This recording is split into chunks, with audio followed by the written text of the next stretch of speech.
The NFC Championship between the Seahawks and Rams marked a decisive third matchup between the NFC West rivals, featuring the Rams' #1 scoring offense going up against Seattle's #1 scoring defense. This was a true chess match between Mike Macdonald and Sean McVay, with a trip to the Super Bowl on the line. What followed felt like a heavyweight fight down to the final whistle, and in the end, Seattle clinched their first Super Bowl appearance since 2015. Both Sam Darnold and Matt Stafford delivered big-time performances, but Seattle's defense came up with multiple clutch and timely plays, reminding everyone why this unit is one of the best defenses in recent NFL history.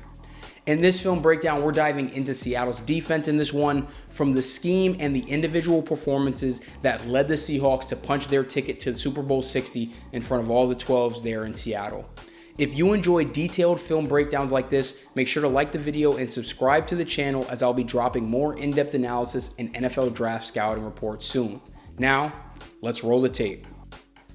First play that I want to walk through here is the first third down of the game from the Rams. So you're going to see Nacua goes in motion, ends up becoming the #1 now outside after he started in the slot.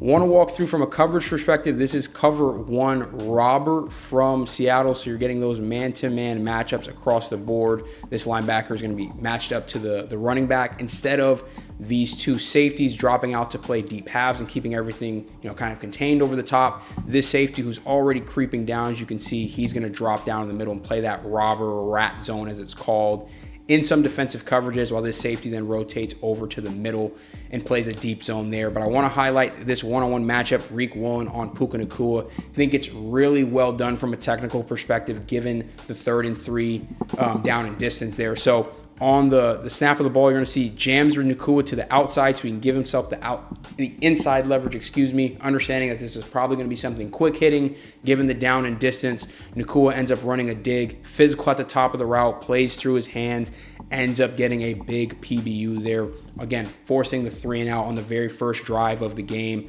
for the Rams. And again, the Seahawks played a ton of man in this one, trusted their corners and safeties, their DBs, to make plays, and they made multiple in this one. This one set the tone with the 3 and out. Next drive of the game here for the Rams. This is 2nd and 10, just outside of the red zone.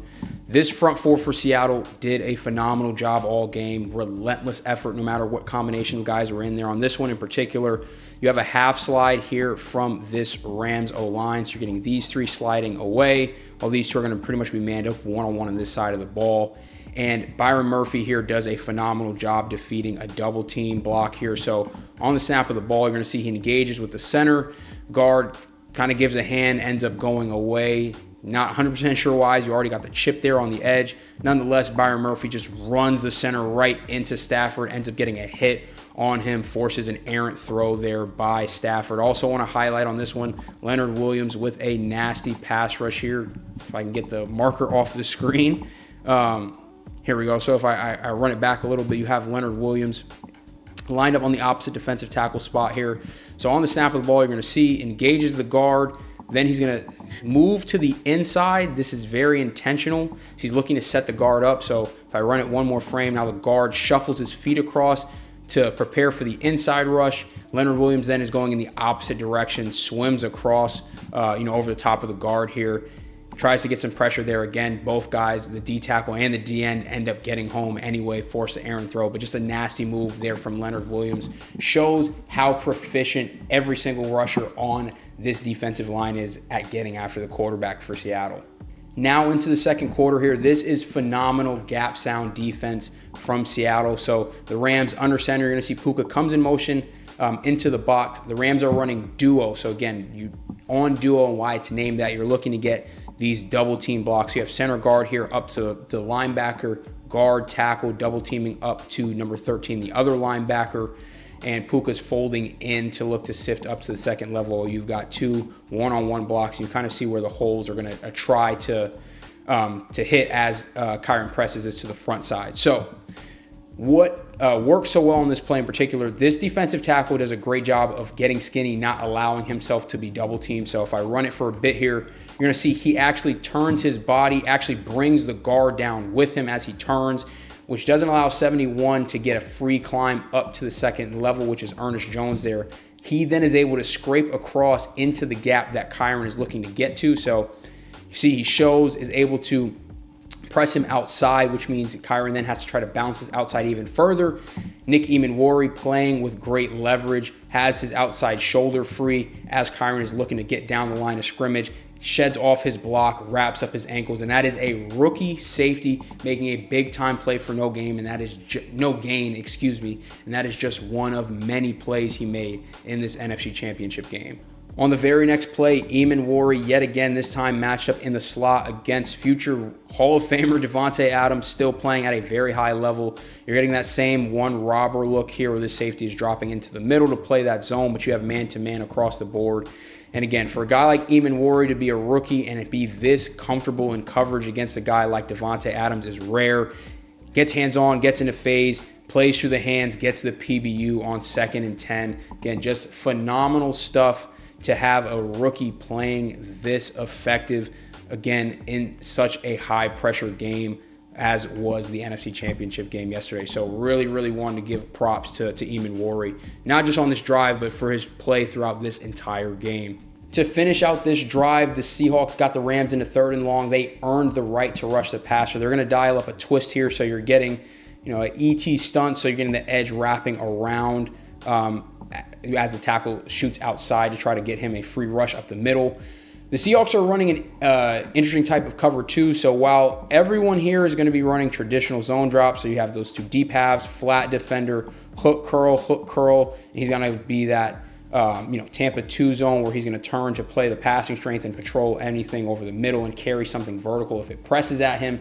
Instead of this guy being a flat defender here on the opposite side of the field, they just lock him up in man one-on-one against Davante Adams. So while he's running a fade here, there's no hole shot for Davante. So if I pause it here, this safety doesn't have to worry about getting over to cover this ground as this is locked up one-to-one, and this corner is going to carry this vertical. So as Stafford tries to get off of it, you're going to see he can't step up into the pocket here because of that looping pressure from DeMarcus Lawrence.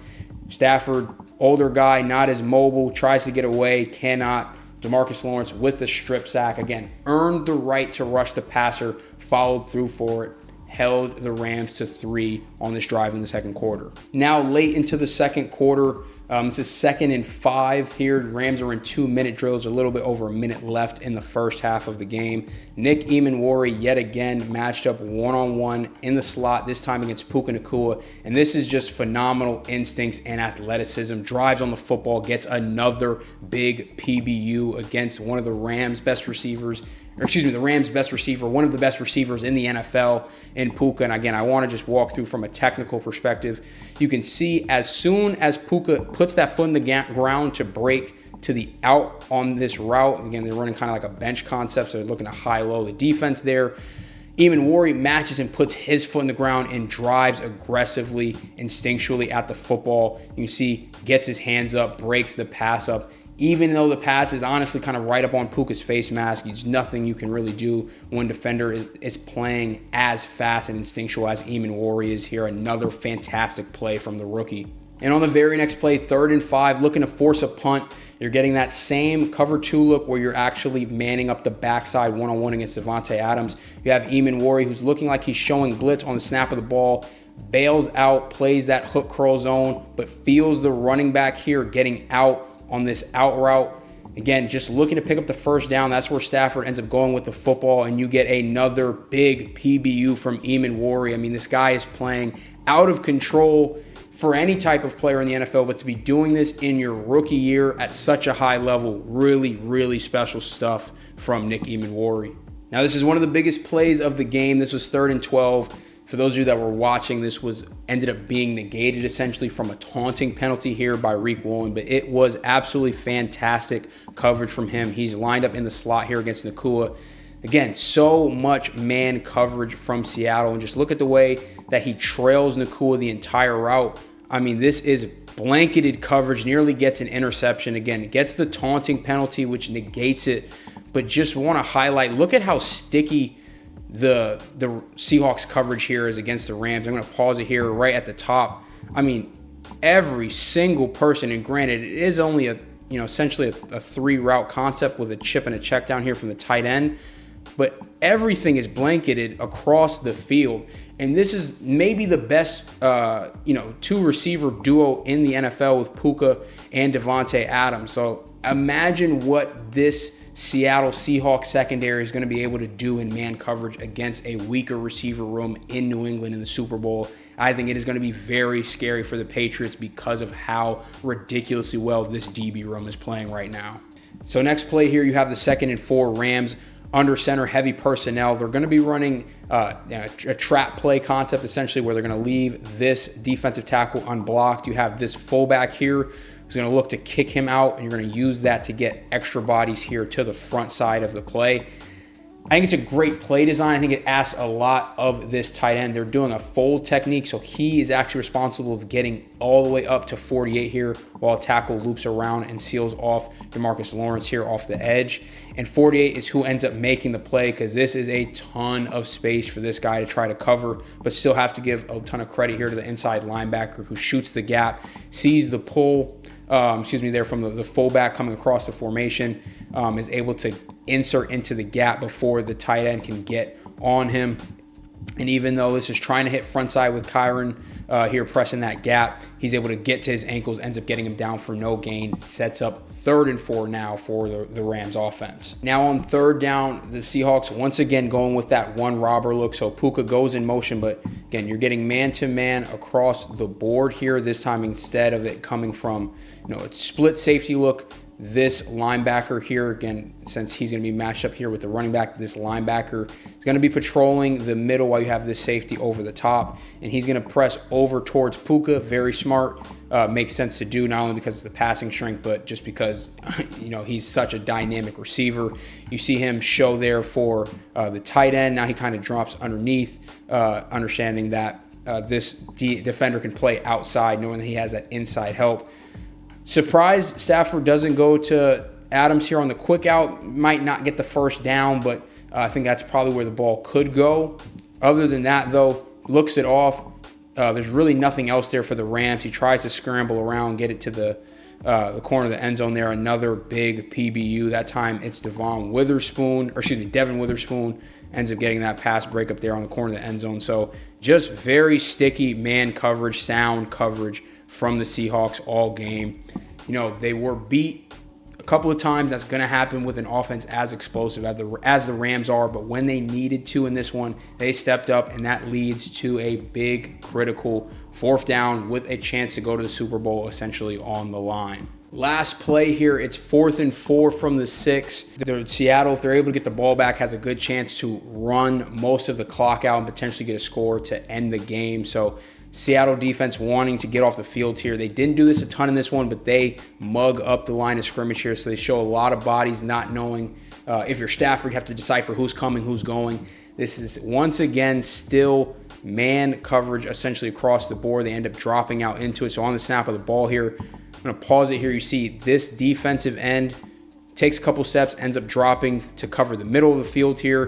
You have DeMarcus Lawrence dropping out into coverage with a safety to cover this rail kind of wheel route that is being run by the running back there.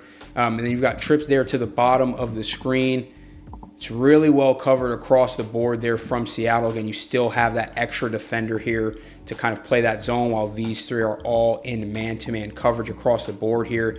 He's going to try to force it to Terrence Ferguson here, coming across the back of the end zone. Devin Witherspoon is sitting right underneath it, jumps in front of it, nearly gets an interception, but it doesn't matter. That ends up being the last meaningful offensive play for the Rams in this one, as the Seahawks were able to run most of the clock out and punch their ticket into Super Bowl 60.